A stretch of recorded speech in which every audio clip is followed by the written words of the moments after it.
The Silver Jar. In a village lived a woman who had lost her husband at a young age. She had two young sons, barely out of infancy, and struggled to make ends meet. They lived on the outskirts of Seoul, where there was a small patch of land behind their house, just enough to grow some vegetables. One day, while the woman was working the land with a hoe, she heard a clink. When she looked closer, she saw a square stone cover.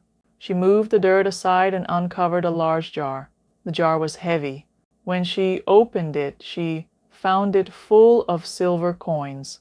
Quickly she closed the jar again, covered it with dirt, and kept the secret to herself. Though they were poor, the woman raised her sons with love and care. Both of them grew up to be smart and well-behaved. They eventually worked as secretaries in a noble family. Through their hard work and honesty, they gained the trust of the family and became minor officials.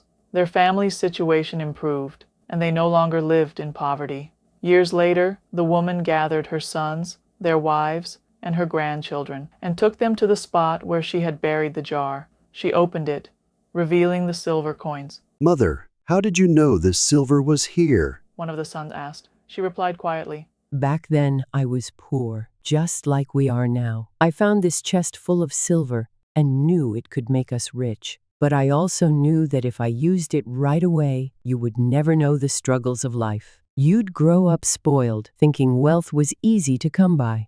I wanted you to learn the value of hard work, of not wasting anything. So I kept it hidden. Now that you've grown up, I know you're capable of handling this wealth responsibly." With the silver, the family became wealthy. The woman spent her later years helping others, feeding the hungry, clothing the cold, and fixing the homes of those in need. She lived to be 80, surrounded by family who mourned her passing when she finally left this world.